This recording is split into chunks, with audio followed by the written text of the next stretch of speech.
दोस्तों, हिंदू पंचांग के अनुसार भाद्रपद मास की पूर्णिमा से पितृपक्ष आरंभ होता है, जो आश्विन मास की अमावस्या तक चलता है, जिसे सर्व पितृ अमावस्या भी कहा जाता है। इस बार 2024 में पितृपक्ष 18 सितंबर से शुरू होकर 2 अक्टूबर बुधवार को समाप्त होगा और शारदीय नवरात्रि 3 अक्टूबर गुरुवार से प्रारंभ होगी। पितृपक्ष के दौरान यदि कौवा आपके पास आकर कुछ दे जाए तो इसे एक शुभ संकेत माना जाता है। यह दर्शाता है कि आपके पूर्वज आपसे प्रसन्न हैं। ऐसा सौभाग्य कुछ विशेष लोगों को ही प्राप्त होता है, लेकिन ध्यान रहे, इस संकेत को कभी किसी से साझा न करें। कौवा एक ऐसा प्राणी है जिसे अच्छे और बुरे घटनाओं की जानकारी पहले से हो जाती है। उसके पास कुछ दिव्य शक्तियां होती हैं, जिससे वह पहले से भांप लेता है कि भविष्य में क्या होने वाला है। हमारे समाज में प्राचीन काल से ही कौवे से जुड़ी कई शुभ मान्यताएं रही हैं।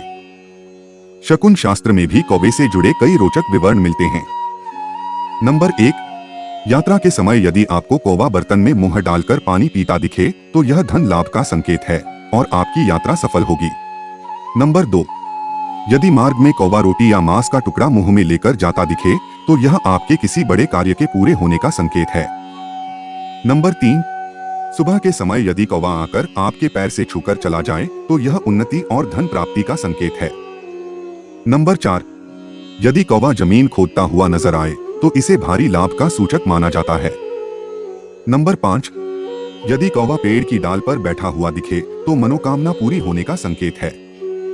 नंबर 6, सूर्योदय के समय आपके घर के सामने या छत पर कौवा बोलता दिखे तो यह प्रतिष्ठा और धन में वृद्धि का सूचक है, लेकिन शाम के समय कौवे का आना अशुभ माना जाता है। नंबर 7, यदि कौवा अपनी चोंच में बिस्किट का टुकड़ा लेकर उड़ता दिखे तो यह आपके लिए शुभ संकेत है। नंबर 8, यात्रा के समय यदि कौवा आपकी दाहिनी ओर से मधुर आवाज में बोलता हुआ उड़ जाए तो आपका कठिन कार्य भी आश्चर्यजनक रूप से सफल होगा। दोस्तों, कमेंट बॉक्स में ओम नमः शिवाय लिखना न भूलें और हमारे चैनल को सब्सक्राइब करके बेल आइकन जरूर दबाएं। दोस्तों, नंबर 9, यदि दोपहर से पहले पूर्व या उत्तर दिशा से पेड़ पर बैठे कौवे की आवाज सुनाई दे तो इसे स्त्री का संकेत माना जाता है। नंबर 10, अगर किसी स्त्री के सिर पर पानी का घड़ा रखा हो और उस पर कौवा आकर बैठ जाए तो यह उस स्त्री के लिए शुभ संकेत होता है। इसे धन प्राप्ति का संकेत माना जाता है। नंबर 11, यदि कौवा अपने मुंह में रेत, अनाज, गीली मिट्टी या फल फूल भरकर आपके घर तक ले आए तो यह अचानक धन प्राप्ति का संकेत है।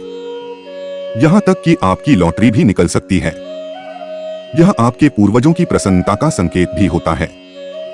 नंबर 12, बैशाख के महीने में यदि कौवा किसी हरे भरे वृक्ष पर अपना घोंसला बनाता है तो इसे वर्षा के आगमन का संकेत माना जाता है। नंबर 13, यदि आपको रास्ते में 2 कौवे एक दूसरे को भोजन खिलाते हुए दिखाई दें तो यह भी बहुत शुभ संकेत है।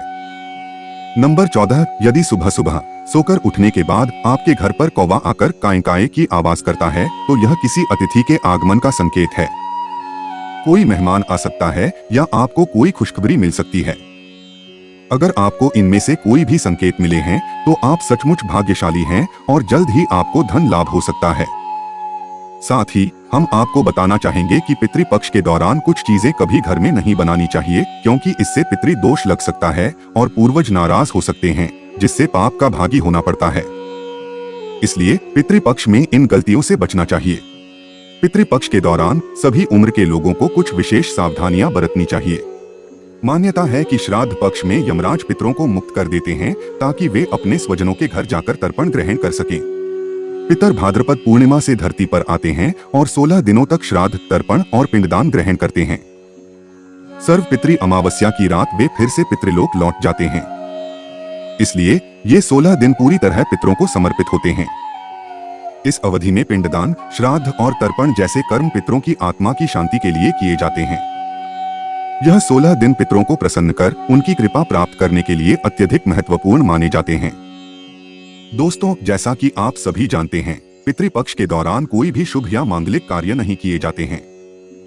शास्त्रों में पितृपक्ष के लिए कई नियम बताए गए हैं और अगर इन नियमों का पालन नहीं किया जाए तो पितृ दोष लग सकता है और पितृ नाराज हो सकते हैं। पितृपक्ष के दौरान न केवल शुभ और मांगलिक कार्य वर्जित होते हैं, बल्कि कुछ खास खाद्य पदार्थों का सेवन भी निषेध माना गया है। पितृपक्ष पूरी तरह से पितरों को समर्पित होता है और इसलिए इस दौरान भोजन का विशेष महत्व होता है।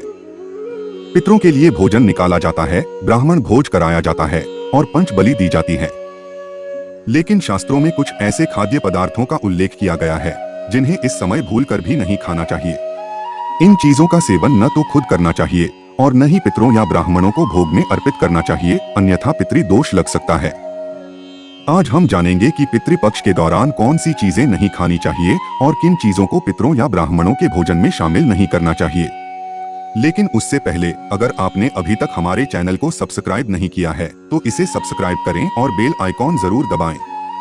साथ ही सच्चे दिल से कमेंट बॉक्स में ओम नमः शिवाय लिखें। दोस्तों, बड़े बुजुर्गों और ब्राह्मणों से आपने अक्सर सुना होगा कि पितृपक्ष के दौरान वही भोजन बनाना चाहिए जो पितरों को प्रिय था, ताकि उनकी आत्मा को शांति मिल सके। लेकिन कई बार हम कुछ गलतियां कर बैठते हैं। अधिकतर घरों में यदि पूर्वजों को लहसुन प्याज पसंद था तो लोग पितरों की पसंद के अनुसार लहसुन प्याज डालकर भोजन बनाते हैं और उसे ब्राह्मणों को अर्पित कर देते हैं। कुछ लोग जिनके पितरों को नॉनवेज पसंद था वे नॉनवेज लेकर जरूरतमंदों को पितरों के नाम से दान कर देते हैं ताकि उन्हें पितरों का आशीर्वाद प्राप्त हो सके। दोस्तों, अगर आप भी ऐसा करते हैं तो यह एक गंभीर गलती हो सकती है। पितृपक्ष में लहसुन प्याज और नॉनवेज का सेवन या दान वर्जित है। आगे से इस प्रकार की गलती कभी न करें, क्योंकि इससे पितरों की नाराजगी हो सकती है। शास्त्रों के अनुसार पितृपक्ष के दौरान प्याज, लहसुन, मांस और अंडे का सेवन भूलकर भी नहीं करना चाहिए और पितरों के भोजन में भी इन चीजों का इस्तेमाल वर्जित है। शास्त्रों में भगवान विष्णु और महालक्ष्मी को पितृदेव कहा गया है और पितरों का भोजन, श्राद्ध, तर्पण और पिंडदान सबसे पहले भगवान विष्णु और महालक्ष्मी ही स्वीकार करते हैं। इसके बाद ही यह पितरों तक पहुंचता है। भगवान विष्णु और महालक्ष्मी के पूजन में प्याज, लहसुन, मांस और अंडे का उपयोग वर्जित है। यदि आप पितरों के भोजन में इन चीजों का इस्तेमाल करते हैं तो भगवान विष्णु और महालक्ष्मी इसे स्वीकार नहीं करेंगे और जब वे इसे स्वीकार नहीं करेंगे तो पितर भी उस भोजन को ग्रहण नहीं करेंगे। इसलिए इस बात का विशेष ध्यान रखें कि पितरों के निमित्त जो भोजन तैयार किया जाए वह बिना प्याज, लहसुन, मांस और अंडे का हो। श्राद्ध पक्ष के दौरान पितरों के लिए या ब्राह्मणों को अर्पित किए जाने वाले भोजन में भी इन सामग्री का उपयोग न करें। किसी जरूरतमंद को भी ऐसा भोजन न दें, क्योंकि यह घोर पाप माना जाता है और पितृदेव क्रोधित हो जाते हैं। पितृपक्ष के दौरान प्याज, लहसुन, मांस, अंडे और शराब का सेवन भी नहीं करना चाहिए। इसके अलावा बासी भोजन का सेवन भी वर्जित है। शास्त्रों के अनुसार बासी भोजन शैतान को प्राप्त होता है और पितृपक्ष के दौरान न तो बासी भोजन करना चाहिए न ही किसी और को देना चाहिए। अगर किसी जरूरतमंद व्यक्ति को भोजन देना हो तो उसे भी ताजा भोजन ही दें, क्योंकि पितर किसी भी रूप में द्वार पर आ सकते हैं। यदि आप पितरों को बासी भोजन देंगे तो इससे आपको पितृदोष लगेगा। इन 16 दिनों में वस्त्रों का दान तो कर सकते हैं, लेकिन अपने लिए नए वस्त्र नहीं खरीदने चाहिए, क्योंकि पितृपक्ष के दौरान नए वस्त्र खरीदना अशुभ माना जाता है। पितृपक्ष के दौरान पति पत्नी को एक दूसरे से दूरी बनाए रखनी चाहिए, क्योंकि इस समय हमारे पितृदेव हमारे घर के आसपास उपस्थित होते हैं। अगर आप ऐसा नहीं करेंगे तो पितृ नाराज होकर चले जाएंगे। पितृपक्ष के दौरान घर में रोना भी नहीं चाहिए, क्योंकि इससे पितृदोष लगता है। इन 16 दिनों में खुश मन से पितरों का स्वागत करना चाहिए और उनका आशीर्वाद प्राप्त करना चाहिए। पितरों के भोजन की बात करें तो इस दौरान उनके लिए दाल, चावल या रोटी नहीं बनाई जाती। पितरों के लिए सदैव पक्का भोजन जैसे कि पूरी, कचौड़ी, पराठे, हलवा और खीर तैयार की जाती है। पितरों को खीर बहुत पसंद होती है और इसे ग्रहण कर वे अपने आशीर्वाद देते हैं। आप स्वयं दाल, चावल और रोटी खा सकते हैं, लेकिन पितरों के लिए यह भोजन न बनाएं। पक्का भोजन ही बनाएं, जैसे कि खीर, पूरी, मूंग दाल की कचौड़ी, दही और जलेबी। पितृपक्ष के दौरान मसूर की दाल का सेवन वर्जित है, इसलिए इसका सेवन न करें और न ही इसे पितरों या ब्राह्मणों को अर्पित करें। इसके अलावा काले नमक और काले जीरे का भी इस समय सेवन नहीं करना चाहिए। मूली, लौकी, खीरा और सरसों का साग भी इस दौरान न खाएं और न ही पितरों को खिलाएं, क्योंकि श्राद्ध पक्ष में ये चीजें वर्जित मानी गई हैं।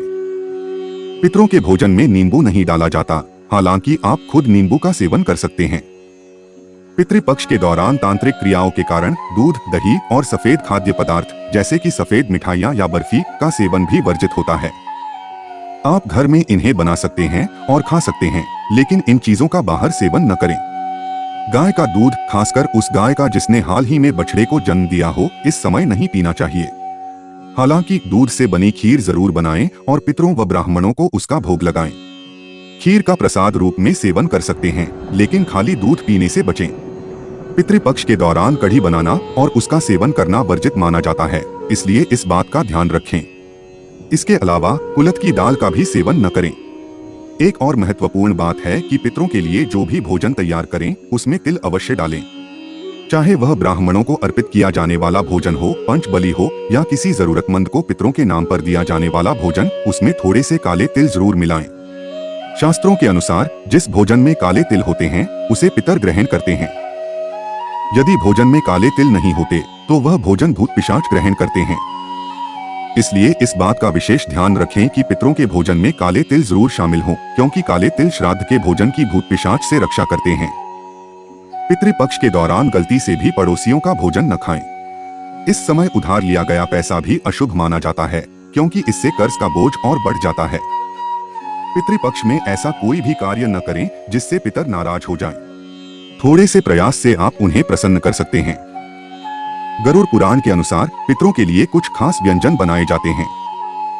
सबसे पहला है दूध और चीनी से बनी खीर। यदि आप बहुत अधिक व्यंजन नहीं बना पा रहे हैं या परिस्थिति अनुकूल नहीं है तो सिर्फ खीर बनाना ही पर्याप्त है। इसमें सूखे मेवे डालकर पितरों को अर्पण करें। इससे उन्हें सबसे अधिक आनंद मिलता है और वे प्रसन्न होकर आशीर्वाद देते हैं। दूसरा है कद्दू की सब्जी। गरुड़ पुराण के अनुसार कद्दू की सब्जी पितरों को बहुत प्रिय होती है।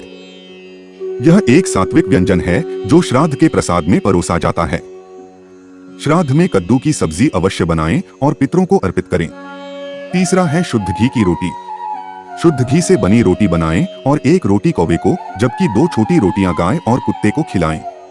यह माना जाता है कि पितर किसी भी रूप में धरती पर आ सकते हैं और इस भोजन से तृप्त होकर आपको आशीर्वाद देते हैं। चौथी विशेष डिश है पीली मूंग दाल और सफेद उड़द दाल। गरुड़ पुराण में इन दालों का महत्व बताया गया है। इन दोनों दालों से बनने वाले व्यंजन, चाहे वे मीठे हों या नमकीन, पितरों के लिए अवश्य बनाए जाने चाहिए। यदि आप उनकी श्राद्ध तिथि पर ये दालें बनाते हैं तो यह अत्यधिक लाभकारी होता है। इसके अलावा आलू, गेहूं से बनी पूरियां, मीठी गुड़ की रोटियां, केसर युक्त मीठे चावल, काले चने और बेसन से बने व्यंजन भी पितरों को प्रिय होते हैं। जब आप ये भोजन बनाते हैं तो पितर प्रसन्न होकर इसे स्वीकार करते हैं। भोजन कैसे बनाना चाहिए? जैसे हम भगवान को अर्पित किया जाने वाला भोग शुद्ध बनाते हैं और उसे न छूते हैं, न झूठा करते हैं, ठीक वैसे ही पितरों का भोजन भी अर्पण से पहले नहीं चखना चाहिए। भोजन बनाने से पहले शुद्धता बहुत जरूरी है। बिना स्नान किए पितरों का भोजन नहीं बनाना चाहिए। यदि कोई स्त्री मासिक धर्म के दौरान हो तो उन्हें भी उस समय पितरों का भोजन नहीं बनाना चाहिए। पितरों का भोजन बनाने से पहले रसोई को गंगाजल से शुद्ध करना चाहिए और यदि गंगाजल उपलब्ध न हो तो साधारण जल से रसोई की शुद्धि करें। भोजन बनाने से पहले पितृदेवाय नमः या वासुदेवाय नमः जैसे मंत्रों का उच्चारण करके भोजन बनाना आरंभ करें। कैसा भोजन नहीं बनाना चाहिए? कुछ लोग मानते हैं कि यदि उनके पितरों को मांसाहार पसंद था तो श्राद्ध पर मांसाहारी भोजन बनाकर खिलाना चाहिए। लेकिन पितृलोक में प्रवेश के बाद पितरों का भोजन सात्विक हो जाता है, इसलिए श्राद्ध में तामसिक भोजन का प्रयोग बिल्कुल नहीं करना चाहिए। केवल सात्विक व्यंजन ही पितरों के लिए बनाएं और अर्पण किए जाएं। साथ ही तामसिक भोजन के साथ प्याज, लहसुन और अदरक का भी प्रयोग नहीं करना चाहिए, क्योंकि इससे पितर भोजन ग्रहण नहीं कर पाते और भूखे ही लौट जाते हैं। श्राद्ध भोजन में ज्यादा तीखे मसालों का प्रयोग न करें। जितना हो सके भोजन को मीठा और सात्विक रखें ताकि पितर उसे आसानी से ग्रहण कर सकें। एक महत्वपूर्ण बात यह है कि हम भोजन अर्पण तो कर देते हैं लेकिन साथ में जल अर्पण करना भूल जाते हैं। यह बेहद आवश्यक है कि पितरों को भोजन के साथ जल भी अर्पित किया जाए। यदि आप भोजन अर्पित न कर पाएं तो कम से कम पितरों को जल अवश्य अर्पण करें ताकि वे प्यासे पितृलोक न लौटें। इस प्रकार आप अपने पितरों को संतुष्ट कर सकते हैं और उनके आशीर्वाद प्राप्त कर सकते हैं। दोस्तों, पितृपक्ष के दौरान कुछ नियमों का पालन करना बेहद जरूरी होता है, खासकर जब बात उधार देने की हो। इन 16 दिनों में कितनी भी जरूरत क्यों न हो, यदि कोई आपसे 4 खास चीजें उधार मांगता है तो भूलकर भी इन्हें न दें, वरना आपके परिवार में दरिद्रता आ सकती है और पितृदेव नाराज होकर आपका घर त्याग सकते हैं। इससे आपको पितृदोष लग सकता है। आगे बढ़ने से पहले अगर आप भगवान शिव के भक्त हैं तो सच्चे दिल से कमेंट बॉक्स में नमः शिवाय लिखें। पितृपक्ष के दौरान उधार लेना या देना बहुत से लोगों के जीवन में एक सामान्य बात हो जाती है। कुछ लोग इसे भविष्य में अच्छे परिणामों की आशा में करते हैं, तो कुछ लोग सामाजिक जिम्मेदारियों के कारण उधार देते हैं। लेकिन दोस्तों, क्या आप जानते हैं कि पितृपक्ष के दौरान ऐसा करना आपके जीवन में दरिद्रता का कारण बन सकता है। खास तौर पर इन दिनों में उधार देना बिल्कुल भी उचित नहीं माना जाता है। सबसे पहली बात, पितृपक्ष के दौरान पूर्वजों से जुड़ा धन या वस्त्र, जैसे चांदी का सिक्का, पुरानी धरोहर, धार्मिक वस्त्र या पूजा की सामग्री कभी किसी को उधार न दें। यह माना जाता है कि यदि आप इन वस्तुओं को किसी को देते हैं तो पितृदेव नाराज हो जाते हैं और उनके आशीर्वाद का असर खत्म हो जाता है। इससे पितृदोष लगता है और आपके जीवन में आने वाली समृद्धि रुक जाती है। पूर्वजों द्वारा दी गई चीजें, चाहे वे सोना चांदी जैसी बहुमूल्य धरोहर हो या कोई धार्मिक प्रतीक, इन्हें हमेशा संभाल कर रखें, क्योंकि ये अत्यंत कीमती होती हैं। दूसरी बात, पितृपक्ष को धन से भी जोड़ा जाता है। ऐसा माना जाता है कि पितृपक्ष के दौरान हमारे पूर्वज धरती पर आते हैं और उनका आगमन हमारे घर में सुख और समृद्धि लेकर आता है। इसलिए पितृपक्ष के दौरान किसी को भी धन उधार देना अशुभ माना जाता है। यदि आप पितृपक्ष में किसी को उधार देते हैं तो वह धन कभी वापस नहीं आता। इसके साथ ही आपको खुद भी किसी से उधार नहीं लेना चाहिए, क्योंकि इससे दोनों पक्षों पर कर्ज का बोझ बढ़ जाता है और पितृदेव का श्राप लग सकता है।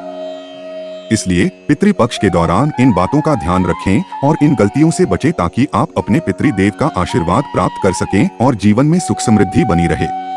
दोस्तों, श्राद्ध पक्ष के दौरान हम अपने पूर्वजों का तर्पण, पिंडदान और गंगा स्नान जैसे धार्मिक कर्मकांड करते हैं। पितृपक्ष में खास तौर पर सफेद वस्तुएं अर्पित की जाती हैं।